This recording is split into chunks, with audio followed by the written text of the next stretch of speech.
Hey everybody, welcome back to my coverage of the PogChamps 3 tournament. The second match of today, February 7th, 2021, was BenjyFishy versus Neeko. And BenjyFishy is definitely the favorite of this match. I think he's been training more than Neeko.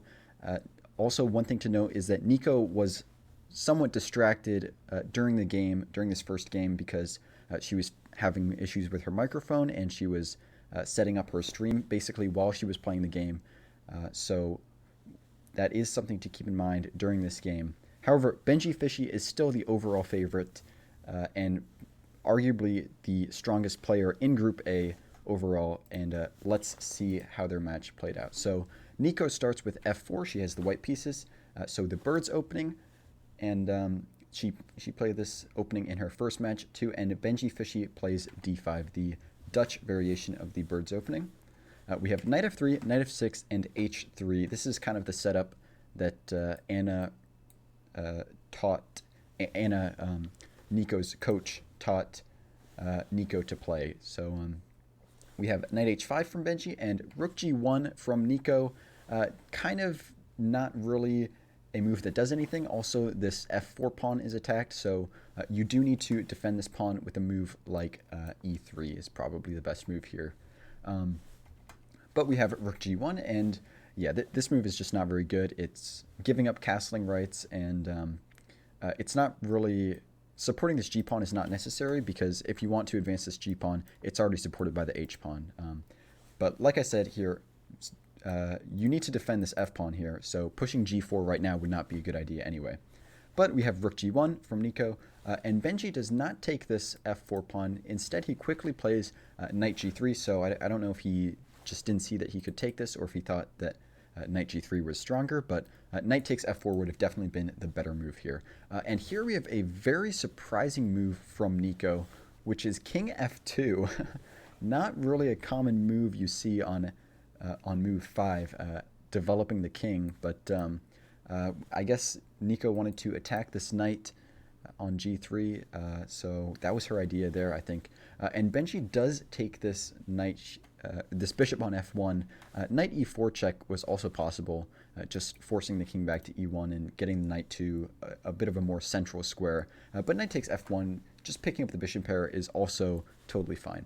We have rook takes f1 from Neeko, which is the correct piece to take with. And we have e6 from Benji. And now we have king g1 from Neeko, and the position kind of looks a little back to normal now. It's like, it does look weird because neither the g nor the e pawn has moved, and white no longer has a bishop, but it kind of looks like white has done a manual castle here. Black is still better, especially because white has all these dark squared weaknesses around their king, and sort of a stronger center, but it's not over yet. White can still come back in this game. So let's see how it continued. We have bishop e7 from Benji, g4, and this is the same mistake that Daniel Negreanu made in his match today, which was advancing all of the pawns in front of your king, basically. This is not something you're going to want to be doing. You're going to leave your king open to attacks later in the game, and it's just not going to be very good at all. You want to be developing your pieces and controlling the center in the opening. So this g4 move, definitely a mistake by Neeko, but we'll see if Benji punishes her for it. We have castles and d3 by Neeko, so d3 just looking to develop this bishop now, either to d2 or e3 is also probably the better square, just helping defend this diagonal. And we have b6 by Benji. We have c3 from Neeko, and this is an okay move. It does block the square from the knight, which is probably the downside of it, though it does help control the center a bit. Yeah, so it's okay. That's the trade-off with this c3 move. We have bishop b7 and b4 from Neeko.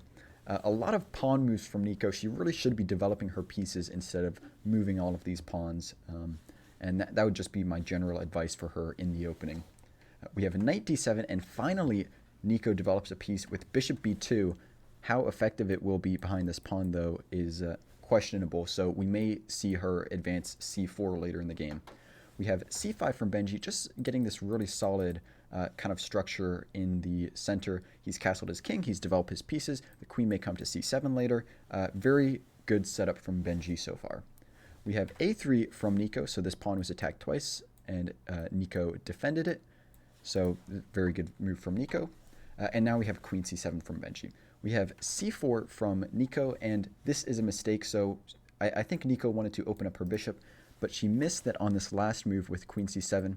Benji was attacking her f4 pawn, and one of the commentators mentioned that if this pawn was on g2, then this f4 pawn would actually not be able to be captured, because if we have c4 and queen takes c4, imagine if this pawn were on g2, white would be able to play knight e5, and this is attacking the knight and also a discovered attack on the queen.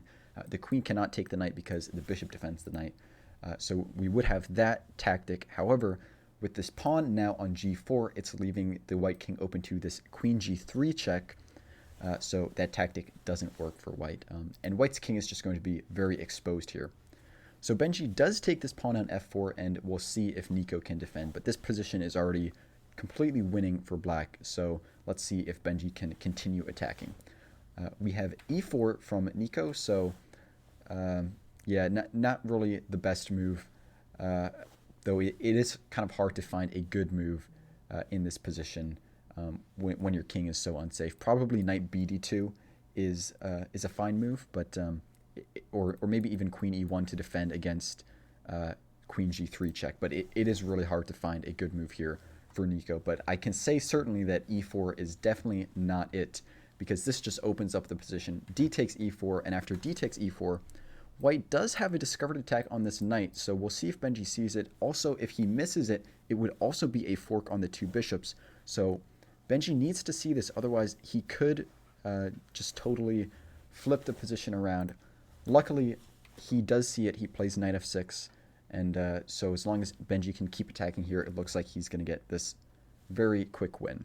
We have knight c3 from Neeko, finally developing that last minor piece, and knight takes e4 from Benji.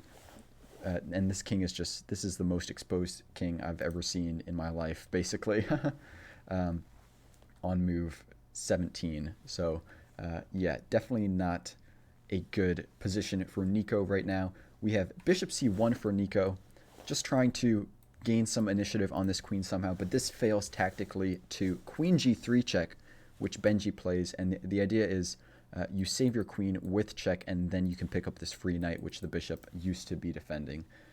So Neeko plays king h1, the only legal move, and instead of picking up this free knight, Benji goes for knight f2 check, which is also totally winning.